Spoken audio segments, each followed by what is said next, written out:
इस साल तुलसी विवाह 23 नवंबर को होगा। इस दिन शालिग्राम और तुलसी का विवाह कराया जाता है। कहते हैं कि जो कोई भी ये शुभ कार्य करता है, उनके घर में जल्द ही शादी की शहनाई बजती है और पारिवारिक जीवन सुख से बीतता है। तुलसी और शालिग्राम के विवाह का आयोजन ठीक उसी प्रकार से किया जाता है जैसे कि कन्या के विवाह में किया जाता है। अतः जिनके यहाँ कन्या नहीं है, वो 23 नवंबर को तुलसी का विवाह करा के कन्यादान का पुण्य कमा सकते हैं। साथ ही जिन लोगों की कन्या के विवाह में किसी प्रकार की परेशानी आ रही है, वे भी जल्द ही दूर हो जाएगी और कन्या के लिए एक सुयोग्य वर की प्राप्ति होगी। इस प्रकार तुलसी विवाह संपन्न कराने के बाद तुलसी के पौधे और शालिग्राम को किसी सुपात्र ब्राह्मण को दान दे दिया जाता है।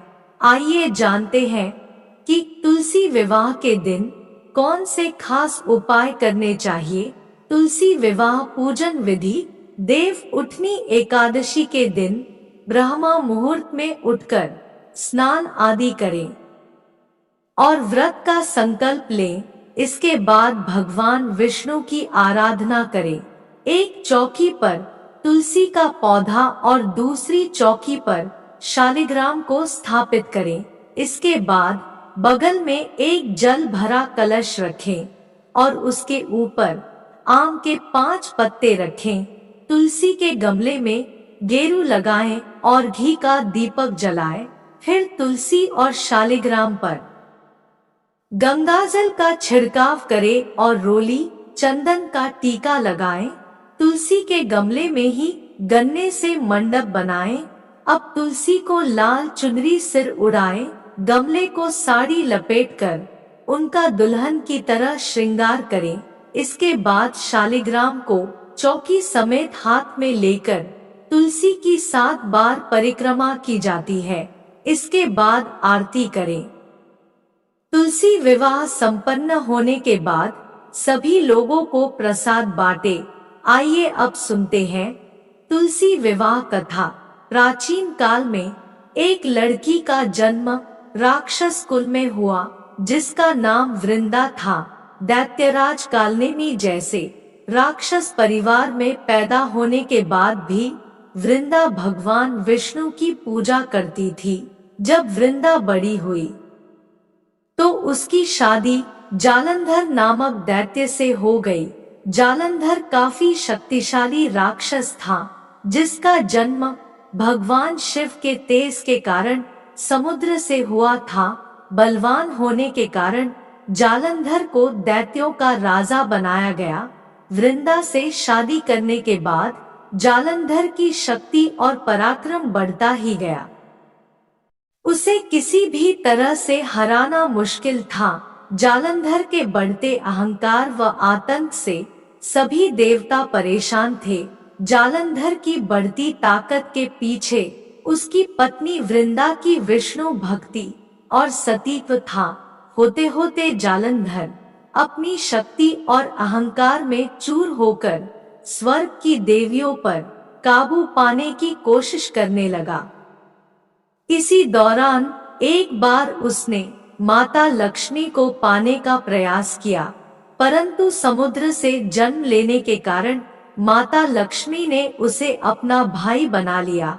फिर उसकी नजर माता पार्वती पर गई और उन्हें पाने के लिए जालंधर ने मायाजाल बनाया। अपने मायाजाल से जालंधर ने शिव का रूप धारण किया और माता पार्वती के करीब जाने की कोशिश करने लगा। उसी वक्त मां पार्वती ने उसे पहचान लिया और जब तक जालंधर कुछ समझ पाता, वो अदृश्य हो गई। जालंधर के इस दुर्व्यवहार से पार्वती जी को काफी गुस्सा आया और इस पूरी घटना के बारे में उन्होंने भगवान विष्णु को बताया। इधर जालंधर भगवान शिव से पार्वती जी को पाने के लिए कैलाश पर्वत पर युद्ध कर रहा था। तभी भगवान विष्णु ने जालंधर को सबक सिखाने की ठानी। सभी को पता था कि जालंधर अपनी पत्नी के पूजा पाठ और सतीव की वजह से ही अजेय हुआ है। ऐसे में भगवान विष्णु ने जालंधर को हराने के लिए उसकी पत्नी का पतिव्रत धर्म भंग करने के लिए मायावी चाल चली। भगवान विष्णु एक साधु का रूप धारण करके वृंदा से वन में मिलने पहुँचे। उनके साथ 2 मायावी राक्षस भी थे, जिन्हें देखते ही वृंदा डर गई। तभी भगवान विष्णु ने उन दोनों राक्षसों का वृंदा के सामने ही वध कर दिया। वृंदा ये देख समझ गई, ये कोई आम व्यक्ति नहीं है। उसी पल वृंदा ने साधु से अपने पति के बारे में पूछा। साधु बने भगवान ने अपनी माया शक्ति से 2 बंदर प्रकट किए। दोनों बंदरों के हाथों में जालंधर का सिर व धड़ था। ये देखते ही वृंदा बेहोश हो गई।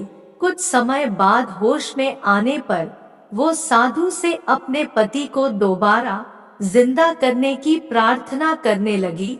वृंदा की विनती सुन उसके आंखों के सामने साधु ने अपनी माया से जालंधर के कटे हुए शरीर के हिस्सों को जोड़ दिया और स्वयं उस शरीर में समा गए।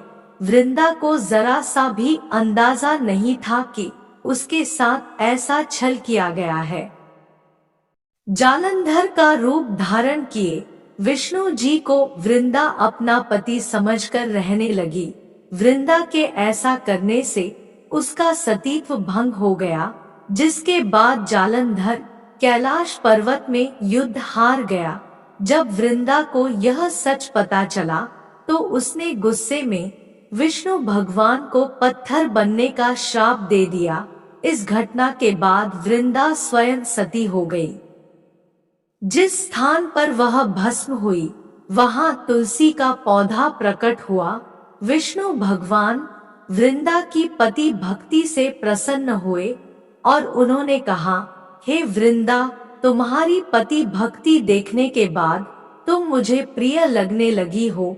अब सदैव तुम मेरे साथ तुलसी के रूप में रहोगी। तुम्हारे तुलसी रूप का जो भी व्यक्ति मेरे शालिग्राम के साथ विवाह कराएगा उसे 1000 गुना यश व पुण्य प्राप्त होगा। जिस भी मनुष्य के घर तुलसी का वास होगा उस घर में कभी भी असमय यमदूत नहीं आएंगे। आगे भगवान ने कहा, तुलसी के पौधे की पूजा करने वालों को गंगा व नर्मदा में स्नान करने के बराबर पुण्य प्राप्त होगा। संसार में चाहे कोई भी मनुष्य कितना भी दुष्ट क्यों न हो, कितने भी पाप क्यों न किए हो, मृत्यु के दौरान उसके मुंह में तुलसी और गंगा जल अवश्य दिया जाएगा। इससे वह अपने पापों से मुक्त होकर वैकुंठ धाम जाएगा।